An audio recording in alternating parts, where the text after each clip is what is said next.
Hello, today we discuss how to choose a topic for the Theosophical study. First of all, what is our motivation? We don't just learn for ourselves, we learn for the betterment of all. In a book At the Feet of the Master, it is said, at first your knowledge is partial, so learn what will help you best to help others. We must ask ourselves, what is that would best help others? And when we know the answer, just act according to it. Someone once wisely said, start knitting and the God will give you yarn. Trust the process and start boldly.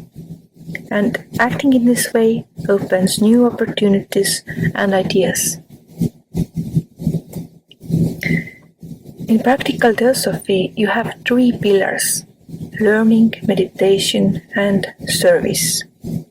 We are currently looking more closely at the first one, subject of studying the theosophical materials, but in fact, all three of them are completely intertwined.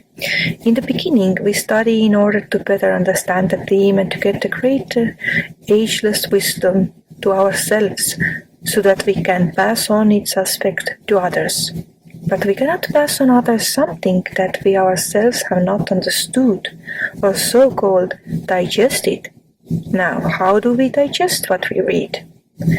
Through contemplation and analytical thinking.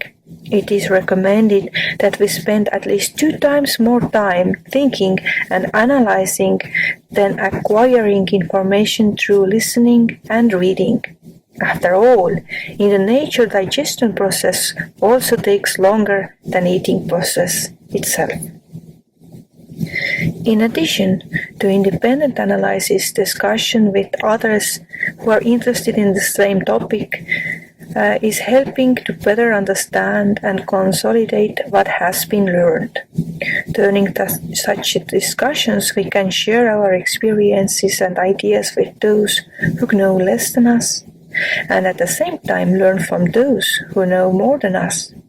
And this kind of joint harmonious learning with the aim of helping human souls get closer to beauty, knowledge and truth. This is one aspect of service. Thus all three, learning, contemplation or meditation, and joint discussions as a part of service are inextricably linked to each other. Study the theosophical literature. Now, start with a simple basic text. It is important that the basic ideas would be clear, like universal brotherhood, oneness of all living things, cyclical development, the continuous evolution of all life forms, and so on, because the rest of the philosophy is built on them. Now, the quality over quantity rule applies to learning spiritual things. The important thing is not learn a lot at any cost, but rather focus on what is important and understand it as deeply as possible. It is suggested to read 10 minutes and then think about it 10 hours by Annie Besant.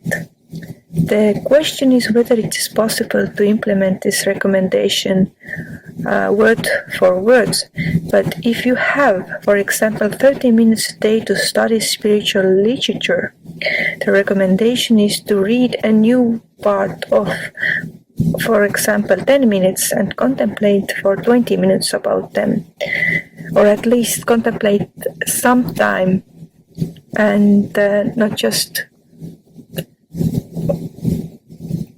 read all the time. So it is, think about, is it so or not? About the examples, is there any examples how to prove it? Or is there possible contradictions? Or is it possible to rephrase it to someone who's not familiar with the phrases And can you give on this idea, or maybe it is possible to use this knowledge in your everyday practice, and so on. It is said repetition is the mother of wisdom. And Blavatsky has said that when you read spiritual material for the first time, you do it out of curiosity. When you read it the second time, you begin to grasp more of the ideas that lie behind it. And then the third time, the opportunity for deeper understanding begins to arise. My teacher Hannu has said that he rereads the main Theosophical books again and again, and sometimes he wonders how, after reading it for the 10th time, he still discovers something new. Aspects that he did not notice before. This is an interesting mystical aspect that occurs in a multiple learning. If you study for yourself, then even if you read the topic second or third or fourth times, it feels already a bit boring. But if you study in order to help others with what you have learned, then this topic becomes alive, and you notice every time there is something useful that could still be applied. Now, learning alone versus learning together. Blavatsky has said that when the members of study group are open and harmoniously minded towards each other, then one can learn 10 times more than alone.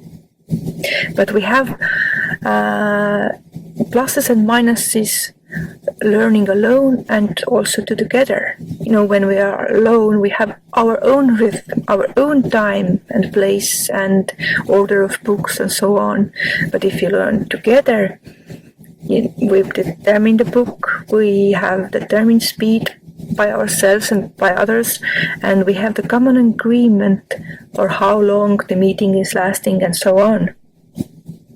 Now, one aspect of learning together is that being in a group, we can share our experiences and visions of the ideas we read, which we would not have come across so easily on our own.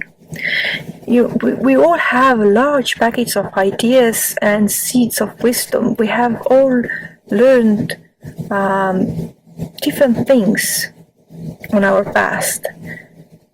And obviously, in an open and mutually respectful environment, sharing such ideas is an enriching experience.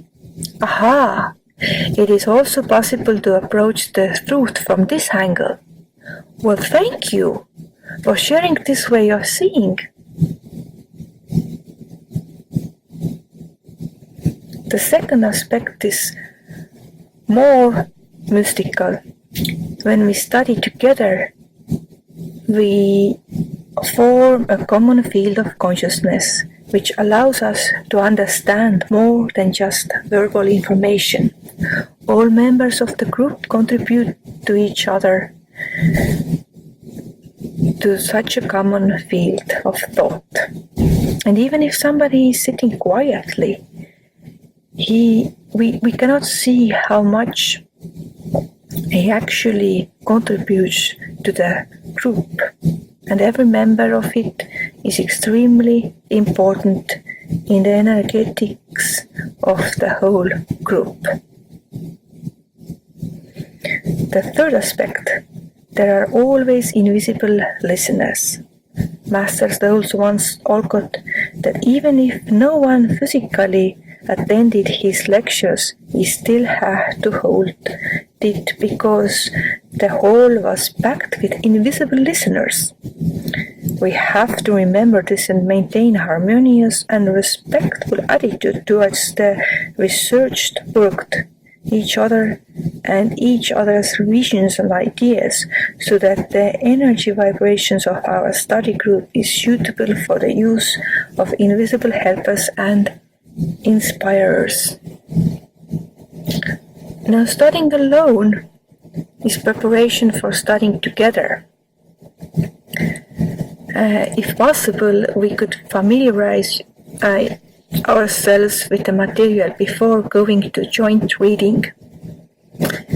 Think about what you have read.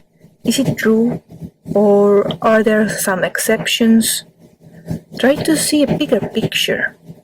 If possible, have a notebook where you can write down ideas, questions.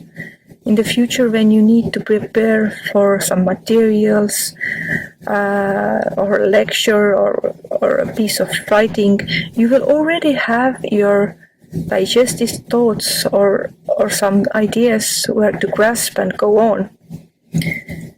And if necessary, look for clarifying additional materials to better understand the ideas that have been read and discussed together.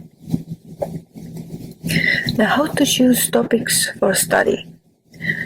Well, first of all, we should think what is beneficial for the group members. If we have some new members, perhaps if there's more new members, perhaps we investigate some basic text, but also it is important that the topic will interest people.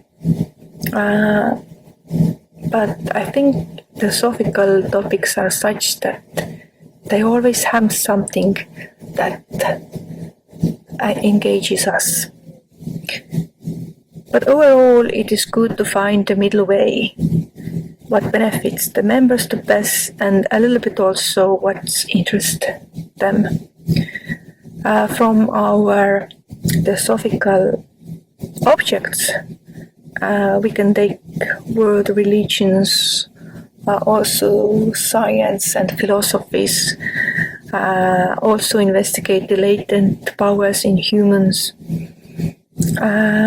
Also, one other thing we can take for our study topic is